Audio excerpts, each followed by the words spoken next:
Olá a todos, sejam todos bem-vindos a mais um culto agora já de terceiro domingo após Pentecostes, em que nós temos o privilégio de sermos abastecidos por Deus por meio da sua palavra, que todos tenham um abençoado culto. E hoje nós queremos meditar, refletir sobre um tema que eu tenho já trabalhado há algum tempo com vocês, especialmente com o pessoal de Macaé, mas eu quero levar adiante essa temática, não apenas aqui, mas quanto mais distante, quanto maior número de pessoas, melhor, que é a temática da apologética, defesa da fé. Vocês vão ver isso logo mais na nossa mensagem palestra de hoje.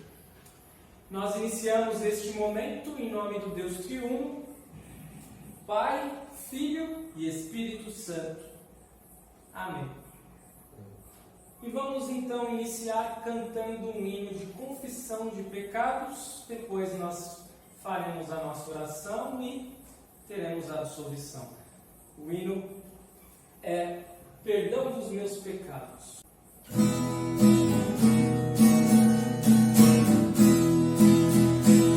Perdão dos meus pecados, a voz de coração, a vida e a alegria devo a ti, meu bom Deus. Cristo, Senhor, sem ti o mundo é sem alegria, sem a fé e sem amor. Sozinho estou, sem força, sem vigor, onde irei a não ser a ti, Senhor. Da natureza, traz o meu cantar, o amor de um amigo devo a ti, meu bom Deus.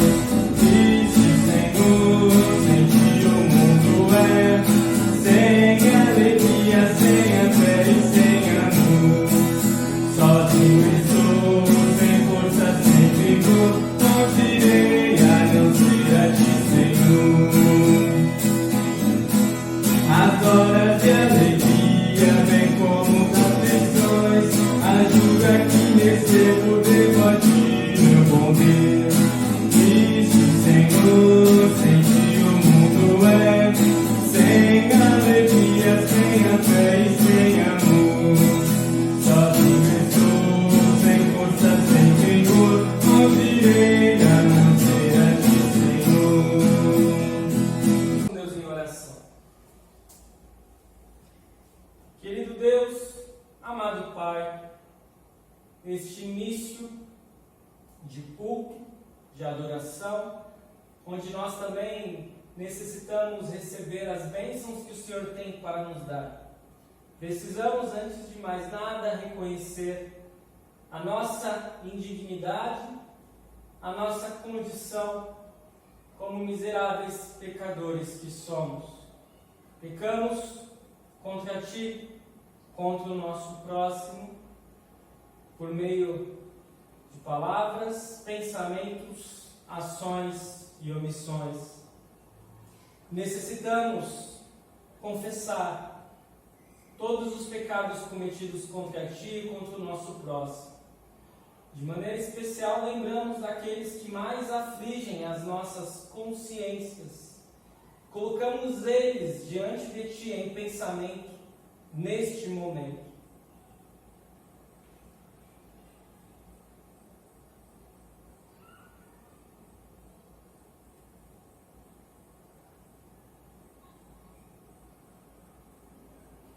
Ó Senhor, tem compaixão de nós, perdoa-nos, em nome de Cristo Jesus, nosso Salvador. Amém. Tendo em conta o vosso arrependimento e vossa confissão de vossos pecados, eu sou autorizado, como ministro da palavra, chamado e ordenado, a perdoar todos os vossos pecados. Faço isso em nome do Deus Triuno, Pai, Filho e Espírito Santo. Amém. Vamos ainda cantar mais 2 hinos na sequência. Neste momento, logo depois teremos 2 leituras e já partiremos para a nossa palestra. Hoje nosso culto um pouco diferenciado. Vamos então aos hinos.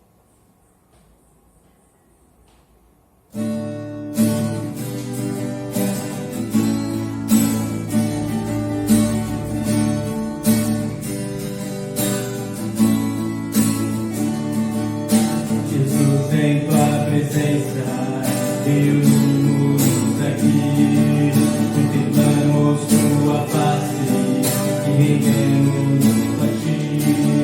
Pois no dia tua morte, concedida a todos nós, e no teu completo acesso ao coração do Pai. O véu que separava já não separa mais. A luz que outrora apagada, agora brilha e cada dia brilha mais. Só pra te adorar e fazer teu nome grande e te dar o louvor que é devido.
E mais um hino eu quero anunciar.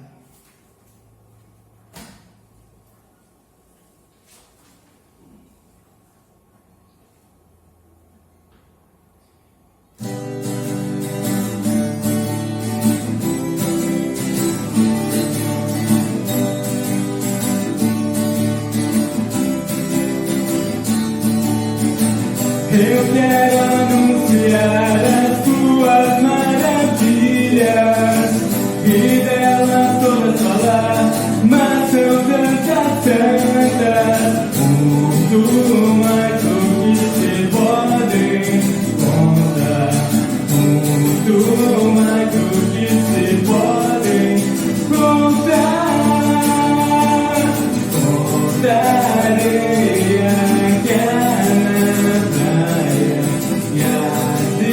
que lá do céu, só assim você vai ver quanta bênção receber. Eu quero anunciar as tuas maravilhas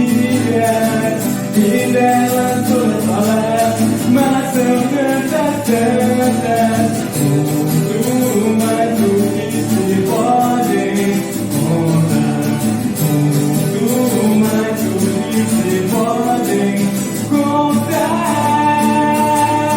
Conta areia que há na praia, gatas e estrelas lá do céu. Só assim você vai ver quantas bênçãos recebeu. Conta areia que há na praia, gatas e estrelas lá do céu. Só assim você vai ver quantas bênçãos recebeu.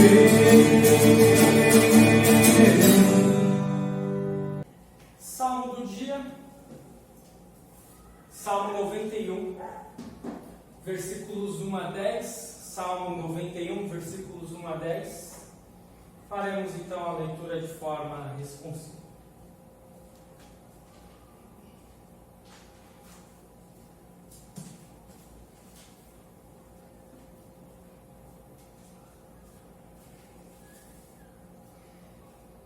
Aquele que habita no esconderijo do Altíssimo e descansa à sombra do Onipotente, diz ao Senhor: Tu és o meu refúgio e a minha fortaleza, o meu Deus em quem confio. pois ele livrará você do laço do passarinheiro e da peste perniciosa. Ele o cobrirá com as suas penas, e sob as suas asas você estará seguro. A sua verdade é proteção e escudo.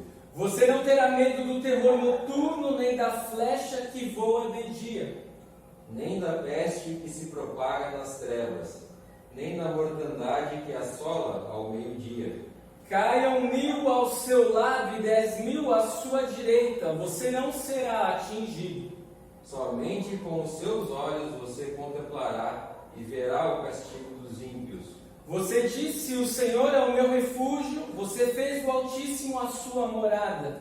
Nenhum mal lhe sucederá, praga nenhuma chegará à sua tenda. Amém. Que salmo poderoso, que salmo maravilhoso e muito propício para esse período que estamos passando, não é verdade? Vejam só lá no versículo 6. A peste que se propaga nas trevas, essa não irá contagiá-lo. E nenhum mal lhe sucederá, diz lá no versículo 10. Nós sabemos que essa proteção que temos de Deus de forma especial é uma proteção espiritual. Em Cristo Jesus nós temos salvação e não há mal algum que possa nos afetar, mesmo a morte, porque evidentemente nós podemos morrer nessa vida, nesse mundo, mas nós já temos a certeza da vida eterna. Amém. Leitura do Santo Evangelho, Mateus capítulo 10, versículo 5 e depois versículos 21 a 33. Como eu já vou falar bastante hoje, vou deixar também um pouco para o Rodrigo poder fazer essa leitura para nós. Mateus 10, 5 e depois 21 a 33.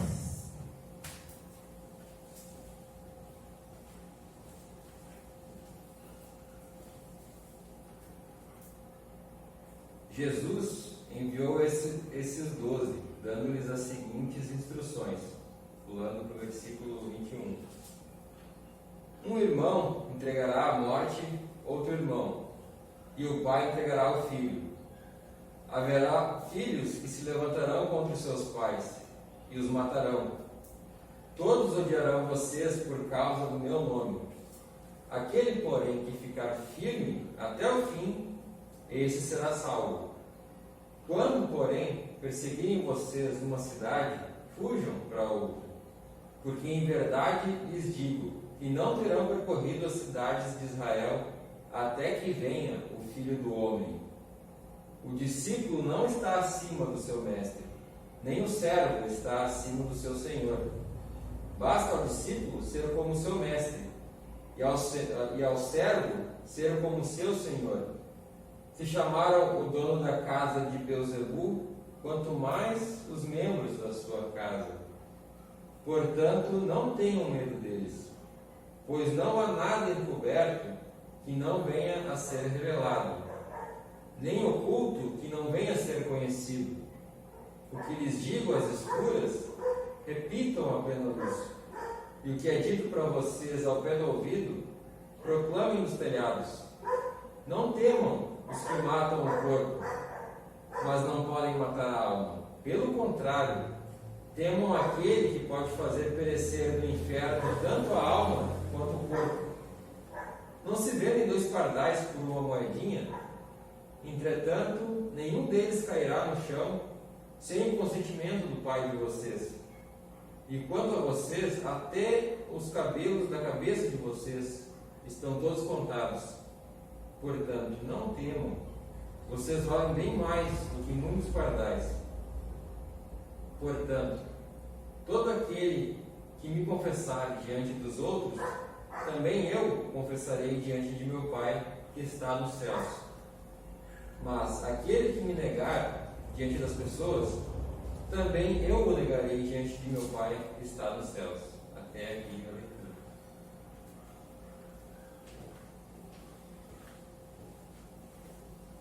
A leitura do Evangelho, então, ela é muito propícia para essa temática que temos diante de nós hoje, que é da apologética. E vocês verão, porque quando nós observamos aqui as instruções que Jesus dá aos seus discípulos, aos 12, aos seus discípulos, nós observamos que ele diz para eles que haverá problemas, haverá dificuldades. Um irmão entregará à morte outro irmão, o pai entregará o filho, haverá divisões em família, mas que nós não devemos temer ninguém, nada nesse mundo, apenas aquele que pode tirar a nossa vida eterna.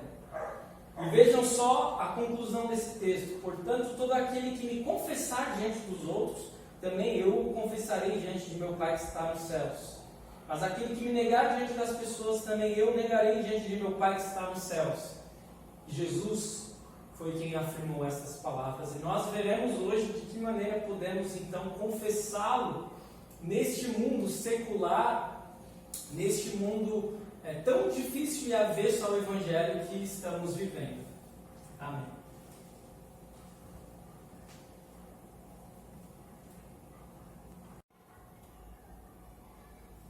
Então, vamos falar hoje sobre apologética, a defesa da fé. Eu sei que algumas pessoas já viram essa palestra, mas eu sei que muitas outras ainda não viram.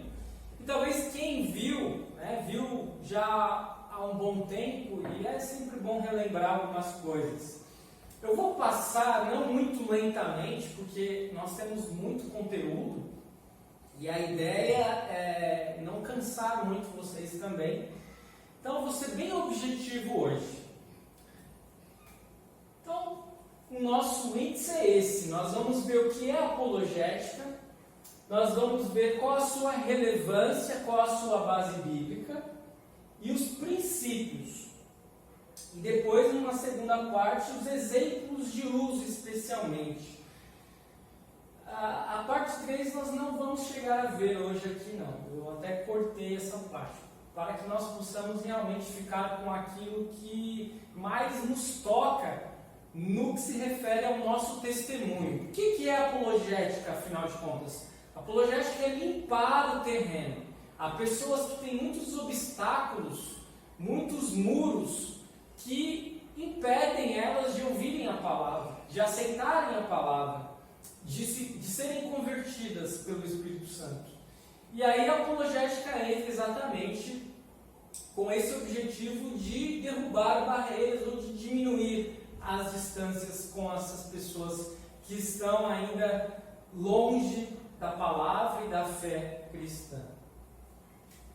O que é apologética? Então, a apologética é uma transliteração do grego apologia, que significa uma defesa, como eu já havia dito antes. O que iremos defender?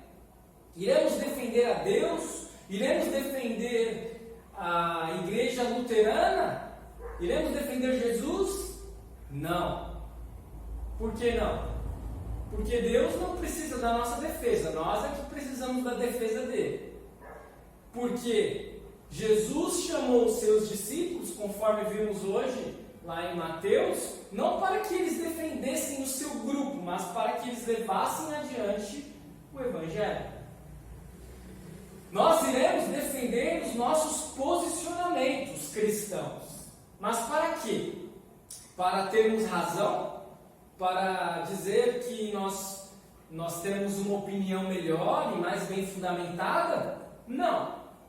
Nós iremos ter bons argumentos para defendermos as nossas posições cristãs, para que aqueles que eventualmente ainda não tenham chegado à fé saibam que muitas vezes aquilo que eles pensam de maneira equivocada a respeito do Evangelho está, na verdade, muito distante do que realmente eles pensam que seja verdade. Né? E que muitas vezes eles acham, não, é uma visão obscura, é uma visão medieval, essa visão religiosa. Então nós vamos trazer diante deles, na verdade, argumentos contrários a essas teses, a essas hipóteses que muitas vezes são levantadas contra o cristianismo, contra os cristãos. Por quê? Aí vem a relevância. Nós vivemos em um mundo pós-moderno e pós-cristão. Sei que talvez isso seja muito teórico para algumas pessoas, muito filosófico. O que é isso, pós-moderno? A gente quando a gente fala que alguma coisa é nova, a gente fala que é moderno. E aí, de repente, o pastor vem com pós-moderno. O que é isso? É interessante nós observarmos que o pensamento reinante entre os intelectuais, entre as ciências, até ali meados do século XX, era um pensamento moderno. O que esse pensamento moderno dizia? Dizia que a ciência iria ter resposta para tudo, que o mundo estava se encaminhando para uma evolução tão grande no desenvolvimento humano que o ser humano ia ser capaz de fazer tudo. E de repente vieram as guerras, de repente vieram separações, muros, que na verdade tiraram um pouco essa ideia. Muitas hipóteses que eles diziam que era uma verdade absoluta na ciência caíram por terra ao longo do século XX. E vem então um mundo pós-moderno que não diz que existe uma verdade que irá vencer todas as outras verdades, mas diz que existem várias verdades. Nós vivemos num mundo hoje que as pessoas estão se indagando o que é a verdade. Existem várias verdades. Nós sabemos que existe uma verdade, ao menos do ponto de vista da salvação, da fé, que é Cristo. Mas para o mundo não existe verdade alguma.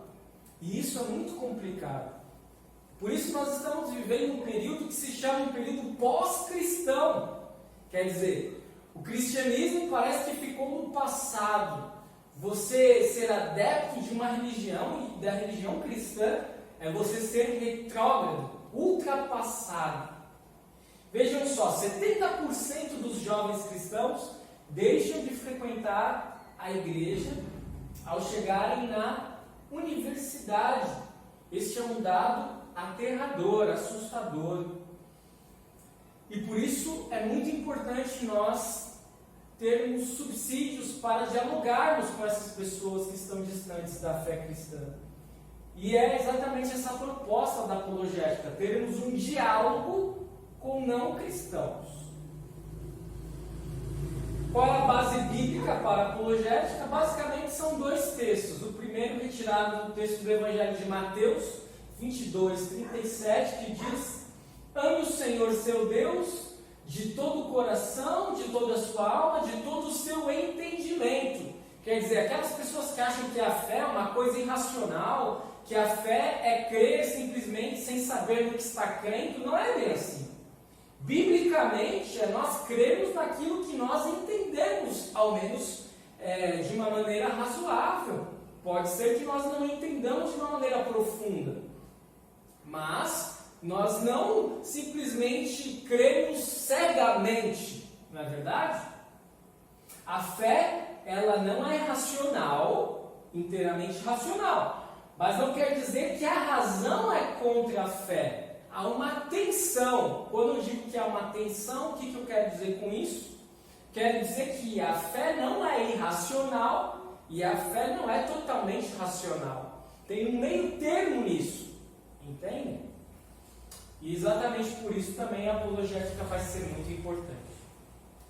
E o segundo texto, talvez o texto principal que dá base para a apologética, é da primeira epístola de Pedro, capítulo 3, versículos 15 e 16. O versículo 15 vai dizer o seguinte: santifiquem a Cristo como Senhor no seu coração, estando sempre preparados para responder a todo aquele que pedir razão da esperança que vocês têm. Esse preparados para responder vem da tradução da palavra apologia. Poderia estar aqui também, estando sempre prontos para defender a fé. Seria uma tradução possível também. E como nós iremos responder? Como nós iremos defender a nossa fé? Aí vem o versículo 16 e nos diz como. Mas façam isso com mansidão e temor, com boa consciência, de modo que naquilo que falam mal de vocês, fiquem envergonhados, esses que difamam a boa conduta que vocês têm em Cristo. Muitas vezes a gente está vivendo esse fla-flu interminável, não apenas no político, ideológico, mas em tudo, né? Parece qualquer coisa que você falar, eu acho que a água é transparente, pronto. Já vai ter alguém dizendo, ei, comunista, ou sei lá, direitista. Não tem nada a ver, já estão falando que você é de um lado. Nós estamos vivendo tempos difíceis, em que qualquer coisa que nós formos defender, nós eventualmente seremos fortemente atacados, inclusive a nossa fé. E como nós iremos responder a isso? Com mansidão e temor, com boa consciência, e não com animosidade, não com agressão, violência, porque a fé cristã não é assim. E assim nós chegamos nos princípios de uso da apologética. Já passamos então a primeira parte, né? Digamos assim, a introdução. Chegamos nos princípios. Eu estipulo aqui 9 princípios. Poderia ser mais, poderia ser menos, mas eu acho que esses aqui já nos dão um norte muito interessante para sabermos como dialogar com quem não é cristão. Para podermos nos preparar para evangelizar. Porque só lembrando ainda, a apologética não é evangelização ainda. A apologética é uma limpeza do terreno. É você lidar com os obstáculos que existem para o testemunho. A primeira delas, o primeiro princípio, é ouvir antes de falar. Ouvir antes de falar. Pois só ouvindo nós podemos conhecer o outro lado. Nós podemos conhecer os seus pensamentos, os seus temores. Muitas vezes nós queremos falar. Nós temos essa necessidade. Muitas vezes uma pessoa está conversando com a outra, mas elas não estão se ouvindo. Apenas estão esperando espaço para poderem falar o que pensam. Estão aí se fazendo de ouvintes, quando na verdade não estão ouvindo. Se nós nos colocarmos como verdadeiros ouvintes diante de alguém, nós já estaremos agindo de uma maneira muito diferente neste mundo. E nós poderemos assim evitar muitas coisas equivocadas, muitas afirmações equivocadas. Ouvir antes de falar é importantíssimo. Interessar-se pelo outro. Não interessar-se apenas em testemunhar, em querer que aquela pessoa venha para a minha igreja, mas realmente querer conhecê-la a fundo e saber o que passa na mente dela, quais as suas reais necessidades. Porque foi assim que Jesus agiu. Jesus queria salvar a todos? Queria. Jesus queria que todos confiassem nele? Queria. Mas quando ele conhecia as pessoas, quando ele tinha contato com as pessoas, ele, antes de mais nada, procurava saber se alguém estava com fome, se alguém estava com algum problema físico, se alguém tinha alguma dificuldade para chegar à fé, se alguém tinha algum pecado que o afastava de Deus. E muitas vezes nós simplesmente, eu vou lá, eu quero testemunhar, eu tenho que testemunhar. Mas antes disso precisamos ouvir a pessoa, precisamos nos interessar pelo que passa na vida dela. Ter cuidado com os pré-julgamentos, que é uma atitude que seguramente nos afasta das pessoas.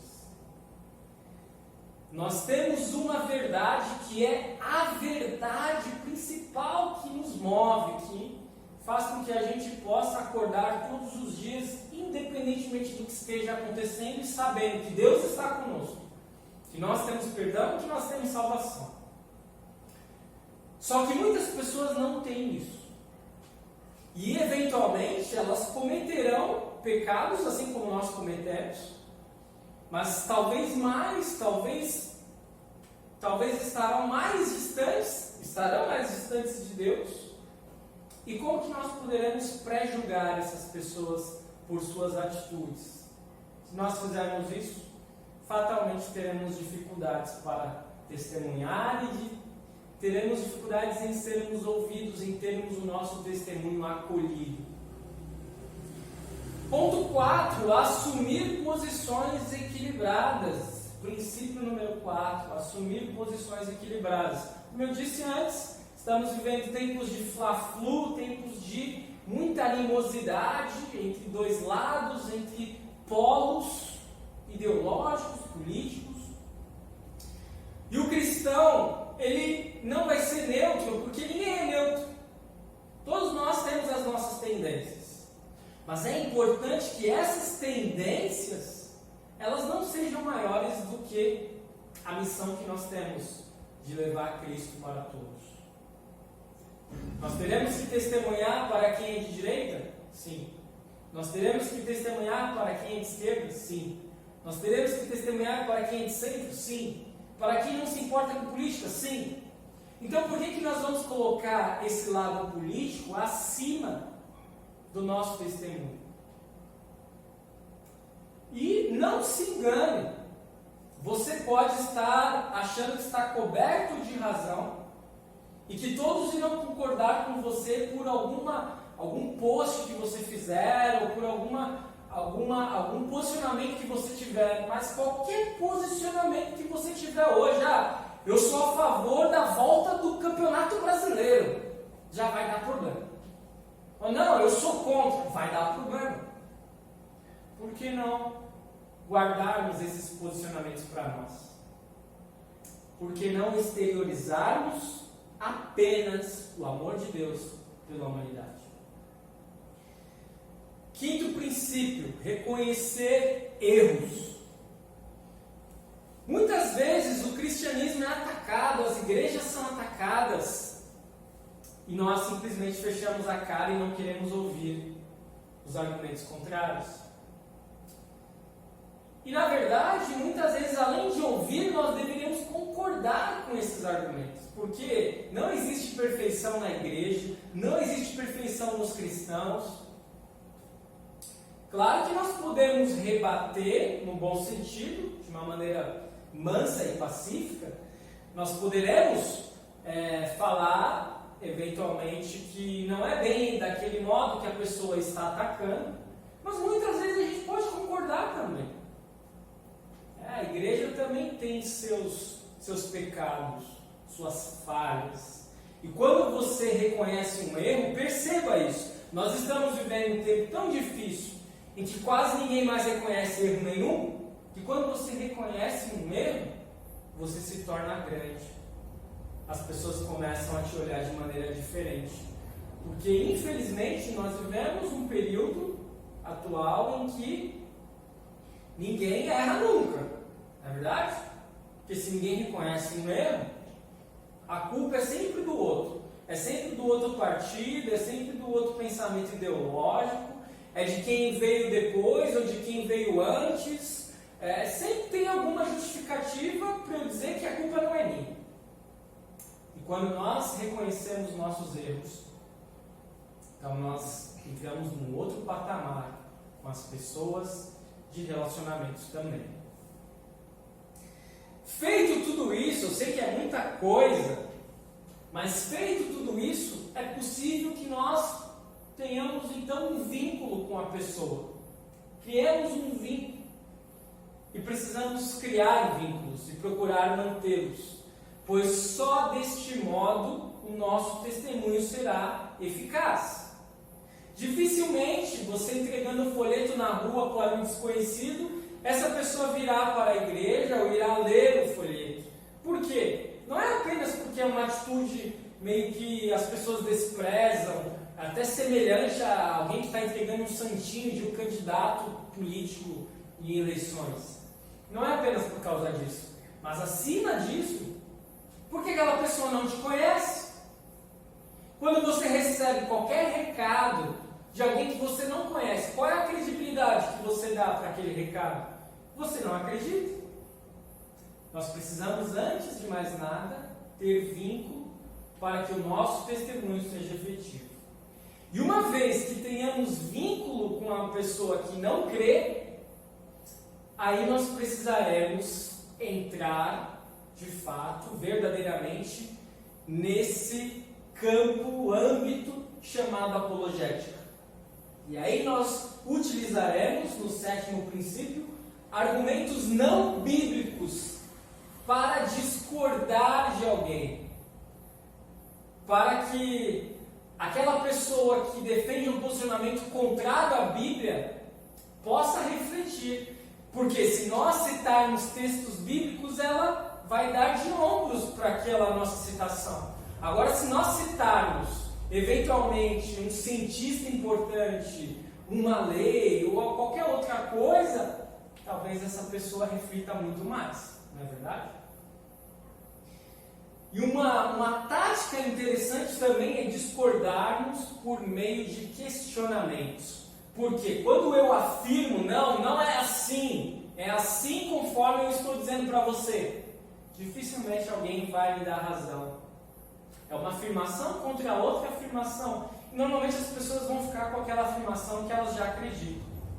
Agora, quando você lança um questionamento, será que é assim mesmo? Mas não poderia ser de outra maneira? Você deixa a pessoa decidir. Você deixa a pessoa refletir naquilo. Percebe? E uma última estratégia, um último recurso, é um choque, que é perigoso, mas necessário como um último recurso. Então, o choque, ele não deve ser usado no início, deve ser deixado para o final, se for necessário. Ele é arriscado. Eu sei que pode ser muito teórico tudo isso, mas logo mais vocês verão na prática como funcionam esses princípios. Vocês verão que ficará mais fácil com os exemplos. Então, assim, apenas resumidamente falando, a apologética ela pode ser utilizada em várias áreas. São múltiplas as áreas e os diversos segmentos, tais como jurídica, científica, bíblica, simbólica comparativa, que é uma comparação de religiões, e área filosófica. Um exemplo número 1 aqui para vocês, uma área jurídica. Nós sabemos que há diferença entre a lei de Deus e a lei dos homens. Nós sabemos que a lei de Deus ela é imutável, ao menos os 10 mandamentos para nós hoje. E a lei dos homens está mudando constantemente. Desafios jurídicos contemporâneos que temos diante de nós: eutanásia, uso de células tronco-embrionárias, aborto. O exemplo que eu trago para vocês então é a respeito do aborto. O que precisamos fazer diante de uma posição abortista? E quando eu trago esse exemplo que é polêmico, que é difícil, eu não estou aqui simplesmente, eu vou defender, eu sou pró-vida, e eu sou pró-vida. Mas não é esse o ponto. Não é simplesmente mandar para o inferno todos os abortistas, também não é isso. Lembrem que nós estamos conversando com alguém que eventualmente não é cristão, não frequenta uma igreja, porque essa pessoa acredita na descriminalização do aborto. E como a igreja é contrária a esse posicionamento, ela não vai para a igreja. É esse o ponto aqui. diante de nós nessa reflexão, nessa palestra. Então, primeiro passo, ouvir o que os abortistas, talvez essa palavra seja muito forte, aqueles que defendem a descriminalização do aborto, ouvir o que eles dizem. O que eles dizem? A mulher é dona do seu corpo, a vida só começa após o nascimento, critério socioeconômico mal menor é você, a mulher poder abortar e assim a criança não nascer em um lar miserável. É um problema de saúde pública, nós ouvimos muito isso. Se o feto tem problemas, aí já entramos numa outra seara que é a médica. Temos também as exceções legais, que é uma outra polêmica que eu já falo mais adiante. Lembrando que as exceções legais hoje, que é possível abortar legalmente no Brasil, é em caso de problema de saúde para a mulher, em caso de estupro, e também já uma decisão do STF, fetos anencéfalos, é possível também que sejam abortados. Seguindo o segundo, terceiro, quarto e quinto princípios, interessar-se pelo outro, ter cuidado com pré-julgamentos, assumir posições equilibradas, criar vínculos, tudo isso nós precisaremos fazer com quem defende a descriminalização do aborto. E aí nós chegamos, depois de criarmos vínculos, nos argumentos não bíblicos contra o aborto. E aí nós podemos lembrar do artigo 5º, caput da Constituição Federal, combinado com o artigo 2º do Código Civil. E eles dizem assim, o artigo 5º, todos são iguais perante a lei, sem distinção de qualquer natureza, garantindo-se aos brasileiros e aos estrangeiros residentes do país a inviolabilidade do direito à vida. Inviolabilidade do direito à vida. O artigo 2º do Código Civil diz: a personalidade civil da pessoa começa do nascimento com vida, mas a lei põe a salvo, desde a concepção, os direitos do nascituro. O que é isso aqui? O direito civil garante os direitos de quem está na barriga da mãe, os direitos de sucessão, de herança. Vejam só, se uma criança que está na barriga da mãe já tem direito à herança, como é que pode não ter direito a nascer? Esses são argumentos legais.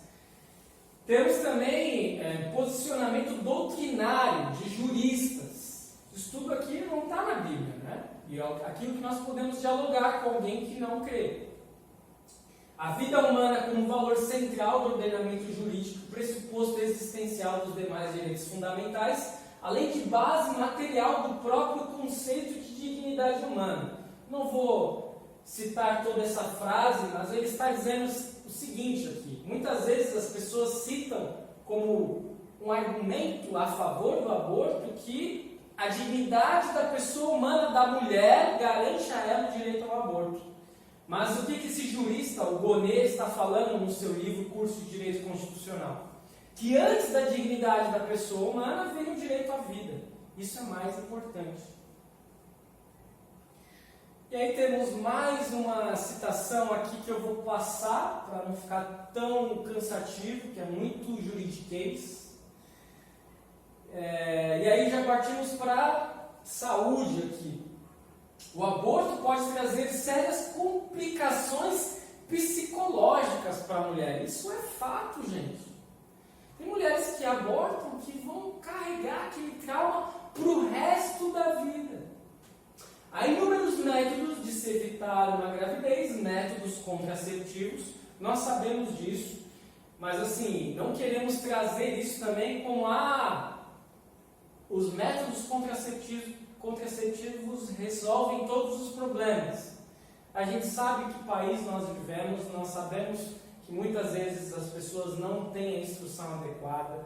Nós sabemos de crianças, praticamente, pré-adolescentes, adolescentes ficando grávidas. Então, o ponto aqui é só dizer que há muitas vezes mulheres que têm condições de ter os métodos contraceptivos e que não fazem uso e que eventualmente querem ter o direito a abortar. Também não.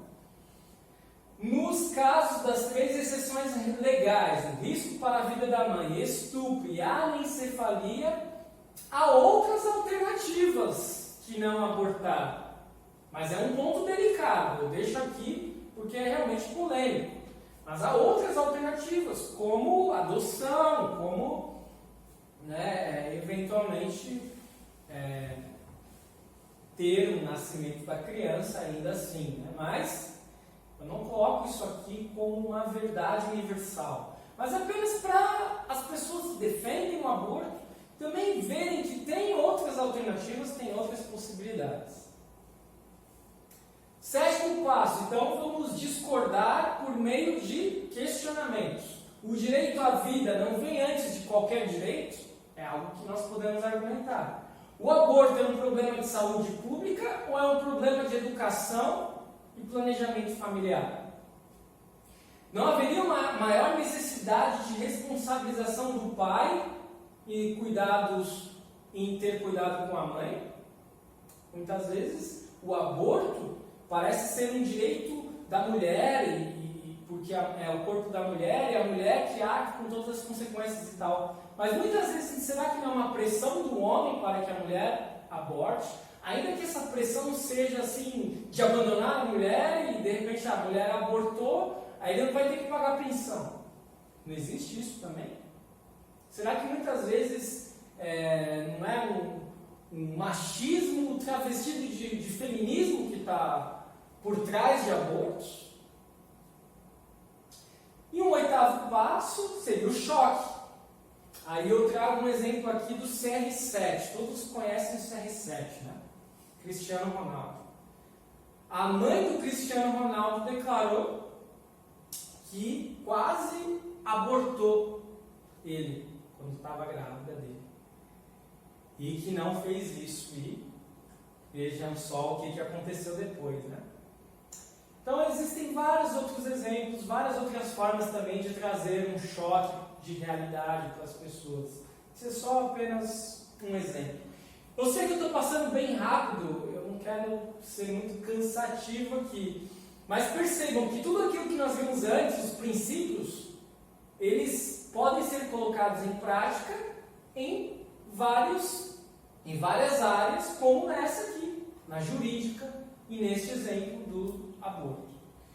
Uma segunda área que poderemos fazer uso é na área científica. Por quê? Porque há muitas pessoas que afirmam que não creem porque elas confiam mais na ciência, ou porque a ciência provou que Deus é uma impossibilidade, ou que a Bíblia é uma farsa. Então nós temos 2 problemas a enfrentar que por vezes abalam os cristãos de nosso tempo. O evolucionismo, que muitos afirmam que por acreditarem no evolucionismo não acreditam no relato da criação bíblica e logo não acreditam na Bíblia. E os milagres. Né? Vamos trazer então um exemplo de uso do evolucionismo. Precisamos ouvir o que essas pessoas vão dizer para nós. Que a ciência já provou que a melhor explicação para a origem da vida é a evolução, portanto não é possível conciliar o relato bíblico com a evolução. Vamos seguir do 2º ao 5º princípio, interessar-se pelo outro, ter cuidado com o pré-julgamento, assumir posições equilibradas, criar vínculos, e aí nós podemos chegar na apologética, trazer argumentos não bíblicos contra essa barreira científica. E lembrando, né, a ciência não é vilã, a ciência não é inimiga dos cristãos, mas eventualmente para algumas pessoas ela pode se tornar uma barreira para chegar à fé, e é essa a nossa preocupação aqui. Aprendemos que a igreja crê, ensina e confessa que se a palavra de Deus fala em 6 dias, são 6 dias. Esse é um ponto nosso, ok? Mas assumir esta possibilidade como única verdade possível fecha a possibilidade de qualquer diálogo com os cientistas e adeptos da evolução. Há cientistas que creem na evolução, mas não descartam Deus, como Francis Collins, chefe do projeto Genoma. Ele crê que a beleza e a ordem da natureza apontam para um Criador divino e descreve sua conversão do ateísmo para o cristianismo no livro A Linguagem de Deus, que eu recomendo a todos vocês de ler. Temos a teoria do design inteligente, a chamada TDI, que é baseada na assertiva de que certas características do universo e dos seres vivos são melhor explicados por uma causa inteligente e não por um processo não direcionado. Ou seja, os adeptos da TDI, que são cientistas, eles vão falar que ocorreu eventualmente evolução, o mundo, explosão e tal, mas existe uma causa por trás e que essa causa, aí nós podemos fazer a ponte, essa causa eles não falam, os adeptos da TDI não falam, mas nós podemos fazer essa ponte e dizer, essa causa é Deus. Como podemos dialogar então com evolucionistas? Entender que não há apenas uma visão cristã a respeito da criação do mundo. Argumentar que a evolução é ainda também uma hipótese. A evolução não está comprovada, porque a gente precisa lembrar, ciência é repetição. Alguém conseguiu repetir a criação do mundo, a evolução? Não. Tomar cuidado com as posturas radicais, isso pode tirar Jesus do centro. E aí eu trago a pergunta, será que alguém que crê em Cristo, mas não consegue acreditar na criação do mundo em 6 dias, essa pessoa não será salva? Questionamentos para Desar. Você acredita que a evolução é inconciliável com a criação divina? Aí você deixa a pessoa pensando, refletindo. Os métodos científicos são suficientes para conhecermos a origem do mundo e da vida? Onde fica a repetição, conforme eu havia dito? E você só acredita naquilo que é cientificamente explicável? É uma pergunta que nós podemos fazer para aquele que está bem forte no posicionamento científico. E aí nós podemos trazer o choque, um 8º passo, o choque. Os evolucionistas geralmente têm uma perspectiva de provar tudo cientificamente.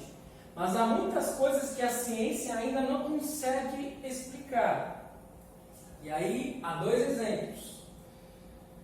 O primeiro exemplo é de um local no Paquistão onde há a presença de altíssima radioatividade, encontrada então em cidades antigas. Mas como pode ter radiação em cidades antigas, lá do ano de 1500 a.C., se a radiação, a explosão, a bomba atômica veio muito tempo depois, no século XX? Como isso é possível? Uma outra coisa é que os fósseis de seres humanos e os fósseis de dinossauros já foram encontrados juntos. E muitas vezes eles fazem essa separação. Quer dizer, um vai estar numa escala, outro vai estar numa outra escala de tempo, mas como que eles podem ser encontrados juntos? Se tais descobertas são reais, isso iria perturbar também a teoria da evolução. Eu sei que foi muita informação, eu sei que foi eventualmente muito rápido, mas fica esse recado da apologética, essa importância. E eu vou trazer outros exemplos ao longo do ano, sempre uma vez por mês, nesse nosso culto com uma palestra. Qual é a finalidade de defendermos a fé cristã? Não é ganhar discussões, não é simplesmente estar certo, não é defender Deus, não é defender a igreja luterana, mas é, de fato, defender os posicionamentos cristãos. É isso que nós iremos defender. Com qual finalidade? Fazer com que as barreiras que existem nas pessoas possam diminuir, possam ser eliminadas, para que a evangelização ocorra de uma maneira mais eficiente. Você se enxerga como um apologeta? Como um apologista? Como alguém que defende a fé? Pois saiba que uma vez cristão, você tem essa missão de defender os seus posicionamentos cristãos, para que as pessoas que têm contato com você possam também chegar à fé cristã. E de uma maneira pacífica, mansa, tranquila, não com animosidade, mas com amor cristão, para que aquelas pessoas elas possam também receber o perdão e a salvação que existem em Cristo e apenas nele. Que assim seja. Amém.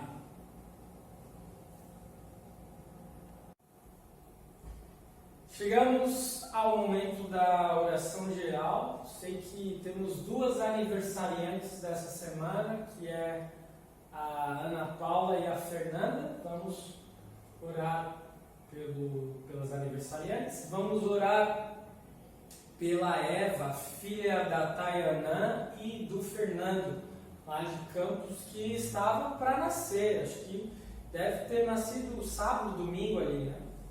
Agora, esse final de semana. E vamos agradecer a Deus por estarmos vivos, por estarmos bem em meio a essa pandemia e orarmos para aqueles que não estão, para aqueles que perderam entes queridos, para aqueles que perderam emprego. Temos orado ao longo dos finais de semana, mas não custa orar novamente. E orar pela nossa igreja, orar pelas nossas missões. Falamos com Deus em oração. Querido Deus, amado Pai, te agradecemos por este momento de fortalecimento na fé, de conhecimento da Tua Palavra e também em que nós recebemos subsídios para defendermos os nossos posicionamentos cristãos em um mundo avesso e hostil ao Evangelho. Muitas vezes temos dificuldades em testemunhar porque as pessoas possuem muitas barreiras ideológicas, científicas, barreiras que impedem elas de chegarem à fé que nós temos. Por isso nós precisamos nos preocupar com essas pessoas, precisamos ouvir o que elas têm para nos dizer, nos interessar de verdade por elas.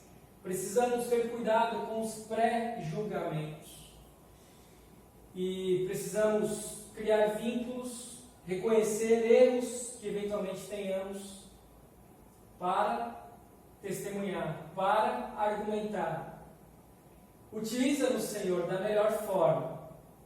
Utiliza-nos, Senhor, como pessoas que irão colocar interrogações na mente de pessoas que estão tão seguras de uma visão ateísta, de uma visão não cristã. Utiliza-nos como pessoas que eventualmente, inclusive, iremos dar um choque nessas pessoas, mostrando a elas que não há outro caminho senão Cristo Jesus. Pedimos que o Senhor abençoe as aniversariantes desta semana, Ana Paula, Fernanda, que elas continuem no caminho, que elas continuem sendo abençoadas por Ti, na certeza de que o Senhor jamais deixa elas. Colocamos em Tuas mãos o nascimento da Eva e pedimos que tudo possa ocorrer da melhor forma, para que ela também nasça, cresça com saúde e também no caminho do Senhor.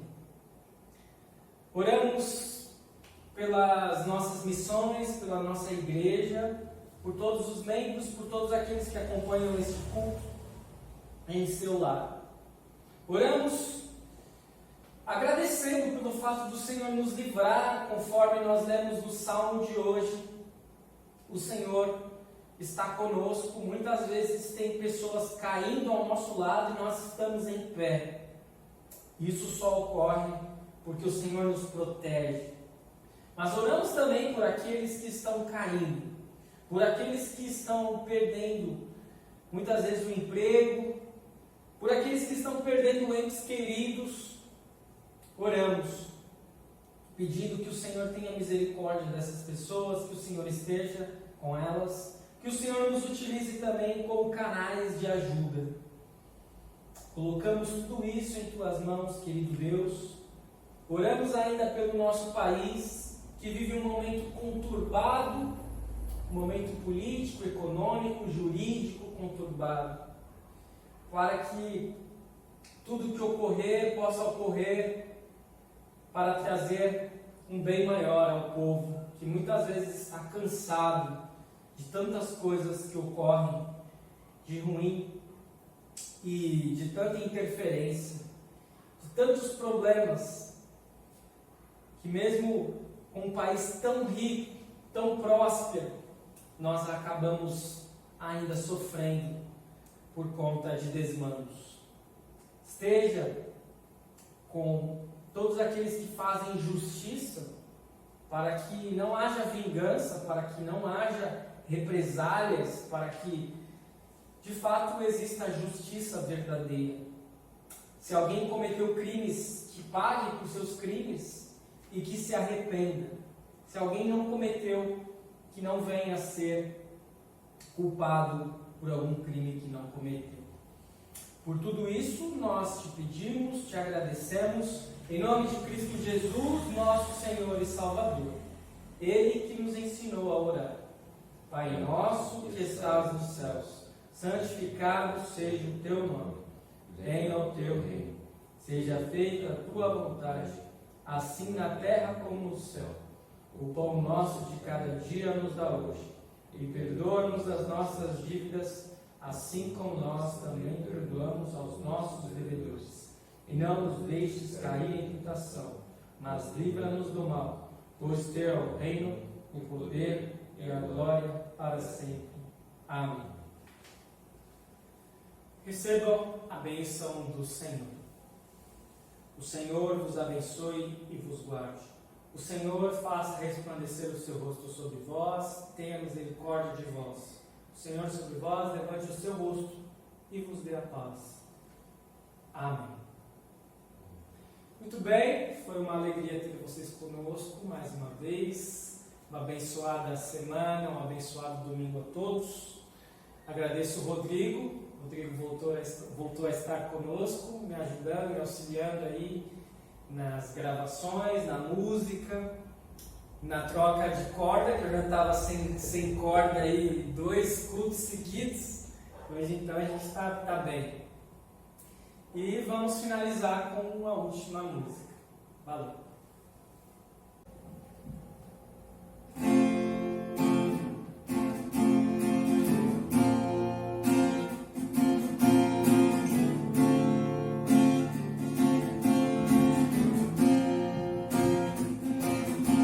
A gente aprende a confiar em um Deus que faz milagres, que ouve a nossa oração, que se faz presente aqui. A gente aprende a dar um passo só de cada vez, mas sem duvidar,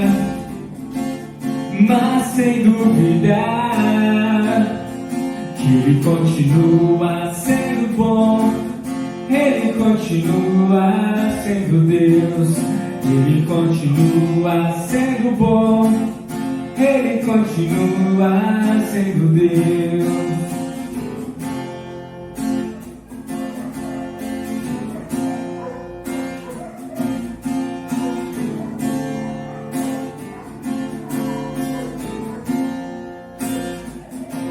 Então chega o dia de viver tudo que se aprendeu e aí chegar até o que não se pode ver.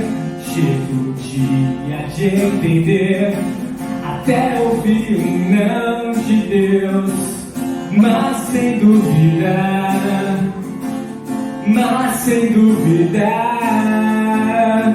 que Ele continua sendo bom, Ele continua sendo Deus, Ele continua sendo bom, Ele continua, que Ele continua sendo bom, que Ele continua sendo Deus, que Ele continua sendo bom, Ele continua